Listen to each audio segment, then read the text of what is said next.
Salut tout le monde, j'espère que vous allez bien, je suis hyper content aujourd'hui de vous retrouver pour cette nouvelle petite vidéo. Une nouvelle vidéo pourquoi je n'aime pas, j'en ai déjà sorti deux. Le format pourquoi je n'aime pas a le même concept que le format pourquoi j'aime, dans lequel je vous parle de 3 films par vidéo en vous expliquant pourquoi j'aime ces films, sauf que là évidemment c'est pourquoi je ne les aime pas. Et comme d'habitude j'ai sélectionné 3 films que je n'aimais pas, des films qui n'ont aucun rapport entre eux. Je vais vous expliquer un par un pourquoi je n'aime pas ces 3 films. Ces 3 films, quels sont-ils? Eh bien on commencera par Ip Man Legacy Master Z, donc le spin-off de la saga Ip Man. Dungeon, que j'ai en Blu-ray depuis très peu de temps et que j'ai vu pour la première fois grâce au Blu-ray. Et on terminera par un film qui a été oscarisé, Le Blues de Marennes, qui est disponible sur Netflix. Bref, j'ai déjà trop parlé, c'est parti, on commence avec Ip Man Legacy Master Z.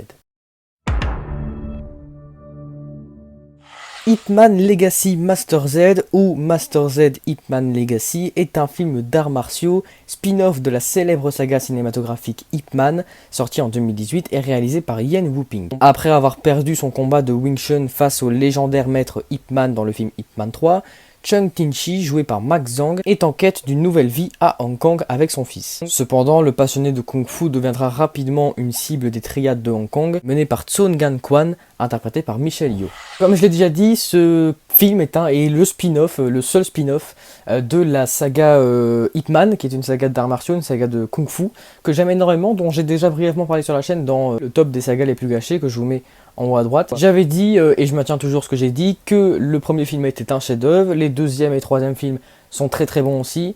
En revanche, le spin-off qui est arrivé après est une grosse merde, donc ça, enfin à mes yeux en tout cas, je vais vous expliquer pourquoi juste après. Et le quatrième film qui est arrivé un peu après est comme le spin-off, à savoir nul. Pour commencer, plusieurs mois après avoir vu le film pour la première fois, je ne comprends toujours pas son intérêt. Au début, avant, je me disais ouais pourquoi pas, j'aime bien le personnage de Chung Tin-chi, je l'ai bien aimé dans Ip Man 3 et le fait qu'on fasse un film sur lui avec le même acteur, franchement pourquoi pas, sur papier ça avait l'air cool. Et plus le film avançait, plus le potentiel était gâché. L'histoire est divertissante, heureusement, parce que ça reste un film d'arts martiaux, mais ça n'a rien d'intéressant. Les histoires des 3 premiers films sont, pour le coup, extrêmement intéressantes. C'est très intelligent, on parle de politique, on parle vraiment de thématiques très intéressantes, en plus de faire un film de divertissement de kung-fu. Et c'est pour ça que pour moi, cette trilogie est vraiment extraordinaire, parce que ça mélange vraiment beaucoup de trucs qui sont pas forcément liés. Politique, kung-fu, ça n'a pas vraiment grand chose à voir, mais pourtant ça mélange ça parfaitement, en tout cas dans les 3 premiers films, et là c'est juste du kung-fu. Pour rester dans le scénario, le rythme est absolument catastrophique, on a je crois franchement maximum 3 ou 4 combats, il y a beaucoup trop de discussions entre les personnages, des discussions qui sont ultra chiantes, et par conséquent comme j'ai déjà dit, franchement c'est pas du tout bien rythmé et on s'emmerde. Quant au personnage, bon il n'y a rien de très glorieux non plus, comme je l'ai déjà dit, j'aime bien le personnage principal du film, mais en vrai il n'est pas gâché dans son film solo. Franchement, je le trouve toujours, enfin dans ce film-là, je le trouve toujours autant attachant, etc. Franchement, rien à dire là-dessus. En revanche, il y a des nouveaux personnages dans ce film. T'y crois pas une seconde, quoi. Le personnage de Dave Bautista, comment dire, c'est ultra cliché. Un businessman américain bien habillé, baraque et tout. Enfin, c'est le truc le plus cliché du monde. Et c'est pas du tout crédible. D'ailleurs, l'acteur, j'aime bien hein, Dave Bautista, mais il en a rien à foutre. Ça se voit, il en a rien à foutre de son rôle. Il est pas bon. Tu vois que même lui ne croit pas en son personnage. Et par conséquent, bah, niveau du jeu, c'est horrible. Et je ne parle pas de Michelle Yeoh. C'est exactement le même problème en fait. Personnage extrêmement cliché, faussement charismatique, l'actrice n'y croit pas non plus, ça se voit, vraiment pas bonne, pourtant j'aime bien cette actrice. D'un point de vue technique, c'est pas de la merde, hein, c'est pas catastrophique, mais j'ai quand même des reproches. Bon, la réalisation, voilà, il n'y a rien d'extraordinaire, mais il n'y a rien de particulièrement mauvais. Les combats sont bien chorégraphiés, mais j'ai un problème avec les combats, c'est beaucoup trop stylisé.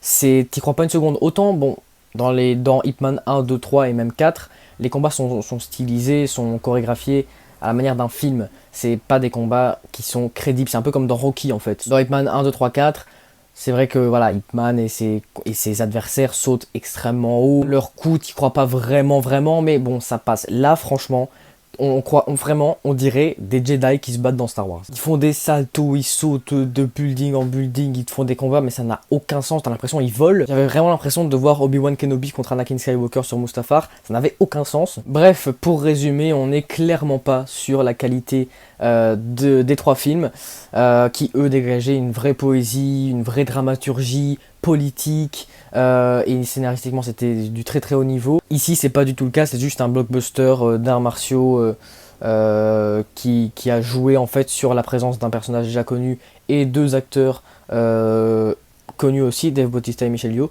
Et je pense pas que le film ait vraiment marché au box-office, mais en même temps c'est un film chinois.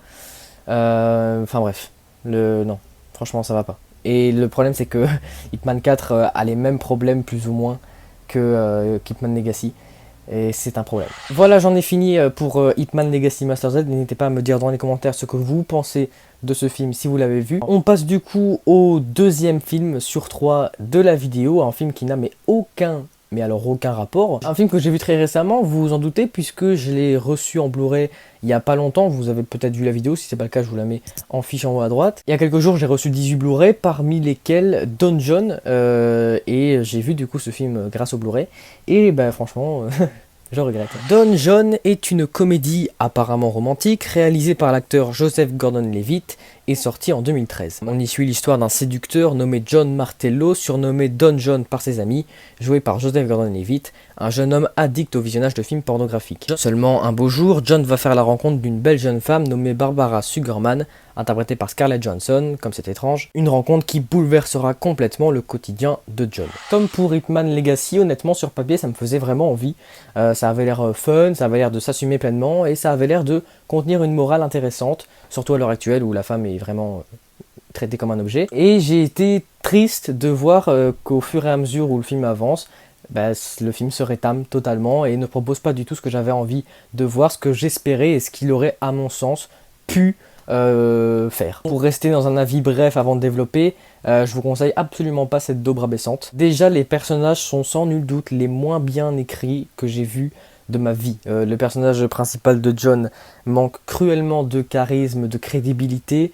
C'est aussi causé par le jeu d'acteur, mais bon ça on y reviendra plus tard. Quant à Barbara, que dire, à part que ce personnage est juste honteux. Sérieusement, mesdames, je pense que je vais surtout m'adresser aux filles. Ça vous fait plaisir de voir ça?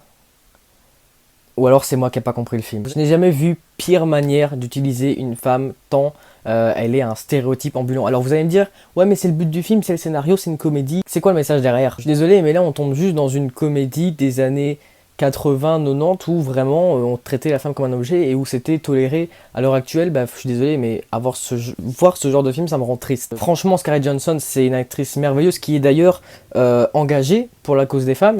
Et ici son personnage ça va pas, c'est une belle nana qui se laisse influencer, qui se fait baiser comme ça en fait, genre, je vais dire ça de manière crue, et dont le seul atout abordé dans le film, c'est son physique. Donc je trouve ça vraiment triste, en 2013, donc il y a 8 ans, qu'on voit encore ça quoi, franchement. Je parlais de Scarlett Johansson, justement, parlons-en de Scarlett Johansson, et franchement, ça me fait du mal de le dire parce que c'est une de mes actrices préférées, j'adore cette actrice.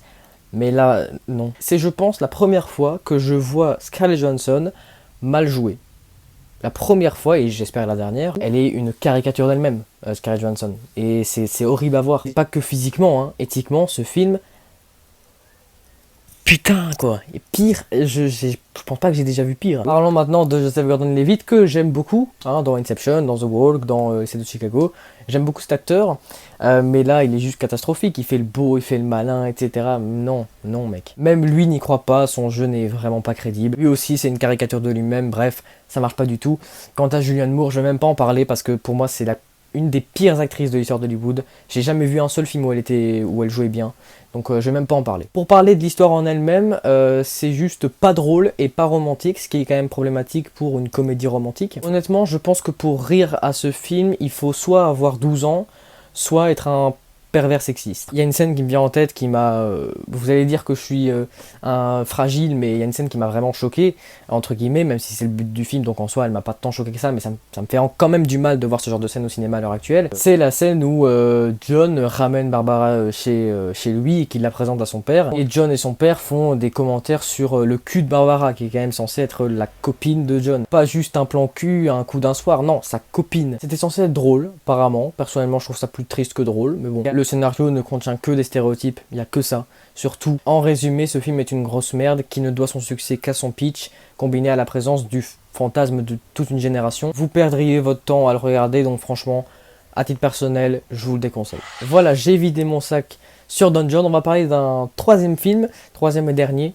Un film qui est sorti beaucoup plus récemment, en 2020, en fin 2020, et qui a été nommé dans, il me semble, 5 catégories aux Oscars, et qui en a remporté 2. Un film que les gens ont trouvé moyen, moi aussi.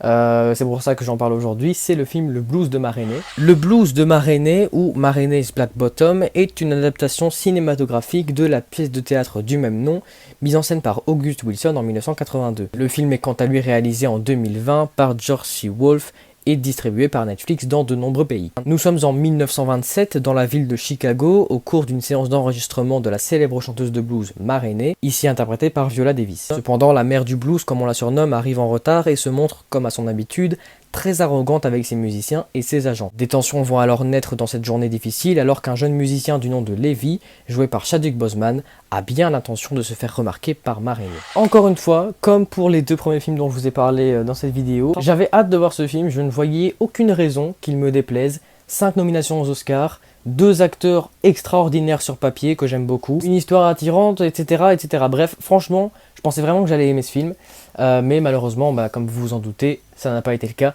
et je vais vous expliquer pourquoi. Mais tout d'abord, je vais aborder les points qui m'ont plu dans le film, car oui, il y en a.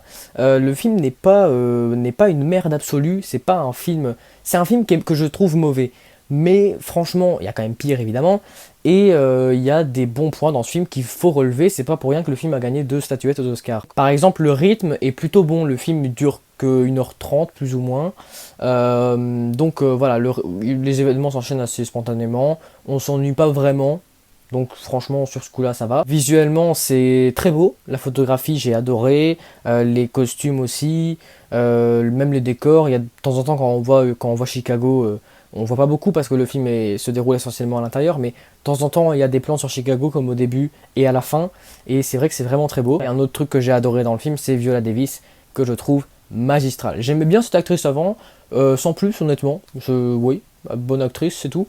Et j'ai vu Ma Rainey's Black Bottom, enfin le blues de Ma Rainey, et je l'ai trouvé extraordinaire. D'ailleurs elle était nommée aux Oscars et elle n'a pas gagné malheureusement. Maintenant passons aux choses sérieuses et intéressons-nous à ce qui me pousse à dire que Le Blues de Ma Rainey est un mauvais film. Déjà, ça me fait très mal de le dire, mais Chadwick Boseman est catastrophique. Vraiment, ça me fait mal de le dire parce que l'acteur est décédé récemment et c'est une mort extrêmement injuste. Il était évidemment beaucoup trop jeune, c'était un très très bon acteur honnêtement, mais on va pas se mentir, sa nomination aux Oscars, elle n'est due qu'à son décès, et franchement, on pensait tous qu'il allait le gagner.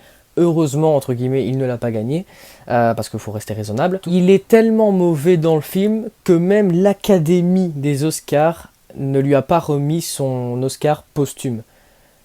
C'est quand même... Enfin, voilà, c'est pas anodin. J'ai trouvé ça dommage de voir que dans son dernier film, il surjoue tout le long.